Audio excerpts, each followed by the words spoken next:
किस मामले को लेकर है, क्या डिमांड है, क्यों आए हैं?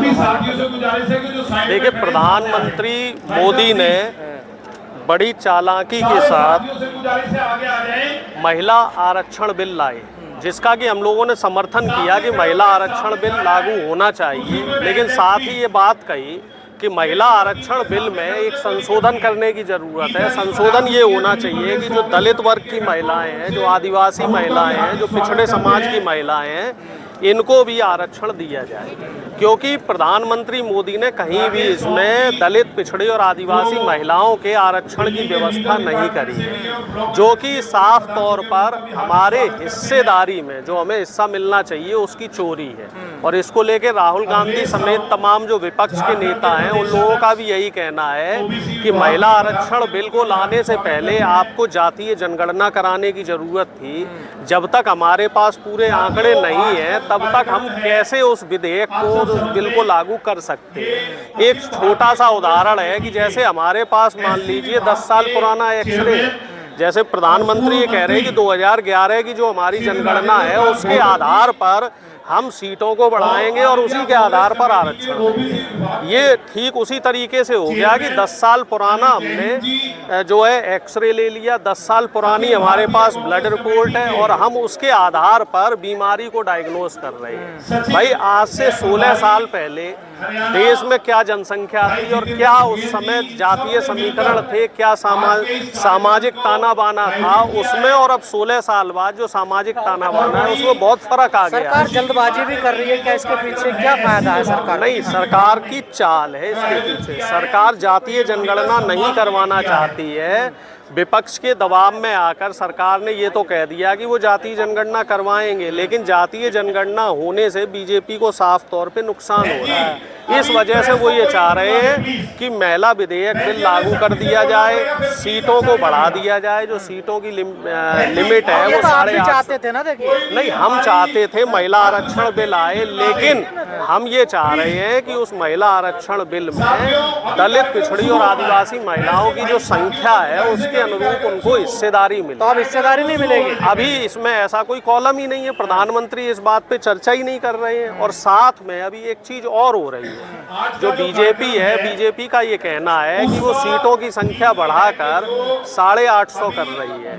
तो लेकिन उसमें एक चीज और सुनिश्चित की जाए कि नॉर्थ में पॉपुलेशन ज़्यादा है, तो कहीं ऐसा तो नहीं कि नॉर्थ के जो एरिया है, उत्तर प्रदेश, मध्य प्रदेश, बिहार, इन जगह सीटों को ज़्यादा सीटें बढ़ जाएं और दक्षिण में चूंकि वहाँ लोग पढ़े लिखे हैं और वहाँ पॉपुलेशन कंट्रोल में है, तो कहीं ऐसा तो नहीं कि वहाँ इसको उसका खामियाजा जो है वो दक्षिण भारतीय लोगों को झेलना पड़े। मतलब जहाँ सरकार का अभी मौजूदा सरकार का दबदबा है वहाँ ज़्यादा सीट बढ़ा सकते हैं, ये आपको डर है? सरकार की यही मंशा है, डर नहीं है, ये मंशा है सरकार की। सरकार ये चाहती है कि जहाँ पे बीजेपी की मेजोरिटी है, जहाँ जहाँ बीजेपी की उत्तर भारत में सरकार है, तो वहाँ ये सीटों की संख्या को बढ़ा ले, जिससे कि आगे आने वाले समय में इनको किसी भी तरह की कोई तकलीफ का सामना ना करना पड़े। इसके पीछे सरकार की साजिश है, सरकार की चाल है।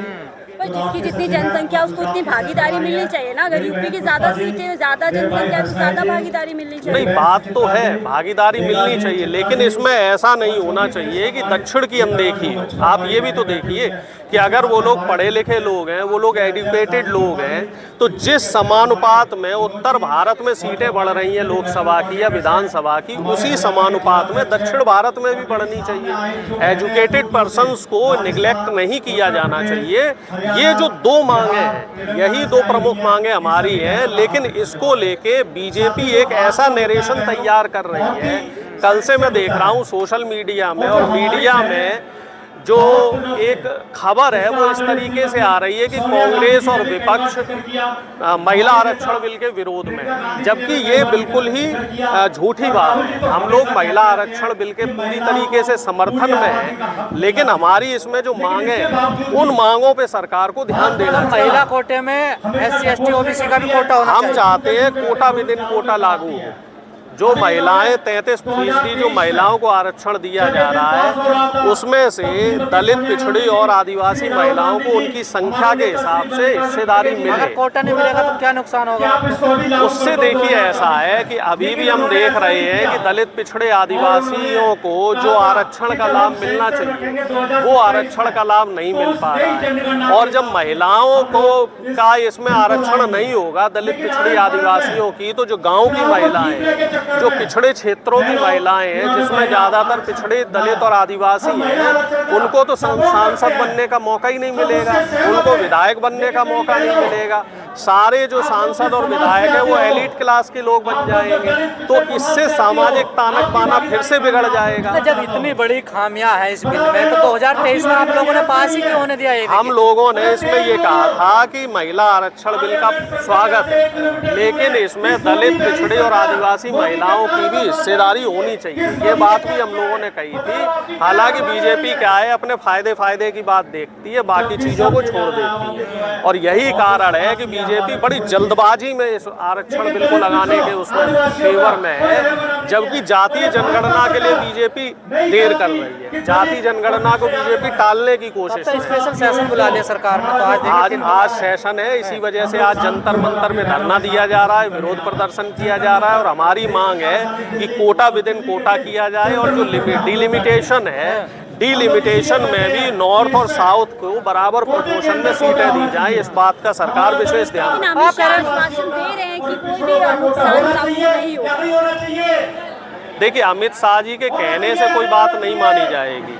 देश में संविधान है, और संसद के अंदर जो भी नियम ये और कानून और अधिनियम बनाएंगे तो उसमें इनको 2/3 बहुमत चाहिए।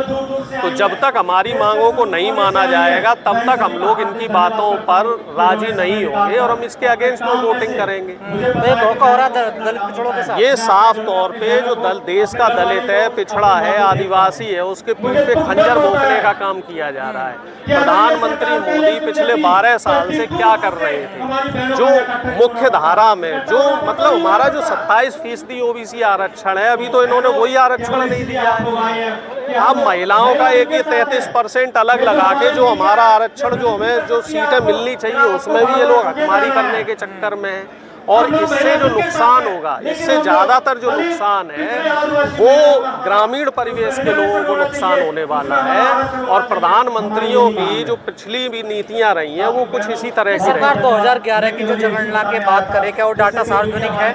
नहीं, अभी वो डाटा सार्वजनिक नहीं किया है। किस आधार पे सरकार के पास वो डाटा है, और वो डाटा हमने तो हमारा जो संपूर्ण विपक्ष है, विपक्ष ने तो ये कहा था कि उस डाटा को आप सार्वजनिक कीजिए। आखिर आप डाटा को सार्वजनिक करने से क्यों डर रहे हैं? दरअसल मामला क्या है कि जो जनसंख्या सोशल और इकोनॉमिकल रूप से ओबीसी, एससी, एसटी की जो जनगणना हुई थी 2011 में, अगर उसके आंकड़े सार्वजनिक हो जाएं तो उसमें आपको कम से कम 60% ओबीसी और कम से कम 25% दलित आदिवासी मिलेगा। यानी कि जो 85% है वो दलित आदिवासियों की संख्या मिलेगी, पिछड़ों की संख्या मिलेगी। अब जो जातीय जनगणना बिहार में हुई थी, जो जातीय जनगणना तेलंगाना में हुई है, आप इन दोनों के आंकड़े उठाकर देख लो तो आप इससे अंदाज़ा लगा लोगे कि जो मनवादी व्यवस्था के लोग हैं इनकी संख्या कितनी है और इन लोगों को हिस्सेदारी कितनी मिली। ये माना जाए 33% जो आरक्षण दिया जा रहा है ये खासकर अपर कास्ट को ही जाएगा एक तरीके से। पूरा एक तो 10% इन्होंने ईडब्ल्यूएस दे रखा है। अब ये 33% विधायिका और न्यायपालिका में ये देख, विधायिका में और सांसद पार्लियामेंट में देकर ये लोग और दलित, पिछड़े, आदिवासियों की, माइनॉरिटी की महिलाओं, अब इसमें एक माइनॉरिटी का भी कॉलम नहीं है कि जो देश में मुस्लिम महिलाएं हैं, सिख समाज की महिलाएं हैं, ईसाई समाज की महिलाएं हैं, आप उनको क्या कोटा देंगे? तो ये जो है ये सिर्फ अन्याय दलित, पिछड़े, आदिवासी महिलाओं के साथ नहीं हो रहा है, ये देश के जितनी भी महिलाएं हैं उन सभी महिलाओं के साथ अत्याचार हो रहा है, उनके साथ अन्याय हो रहा है। कहते हैं महिला तो सब समान है, एक जैसी है, महिलाओं में तो कोई भेदभाव। देखिए, जब तक हमारे देश में जातीय व्यवस्था रहेगी, जातीय तानेवाना रहेगा, तब तक भेदभाव रहेगा, तब तक फर्क रहेगा। जो सभ्रांत समाज की महिलाएं हैं उनमें और हमारे जो दलित पिछड़े समाज की महिलाएं हैं उनमें तो फर्क साफ तौर पे है। आप देखो कि जितने भी सरकारी विभाग हैं, जितने भी कॉरपोरेट हाउस है, एक तो उसमें महिलाओं की संख्याएं कम है, और अगर महिलाएं हैं भी तो उसमें दलित पिछड़ी आदिवासी महिलाएं कितनी है, माइनॉरिटी की महिलाएं कितनी है, न्यायपालिका में कितनी है भाई? आप बताओ ब्यूरोक्रेसी में कितनी महिलाएं हैं दलित पिछड़ों की?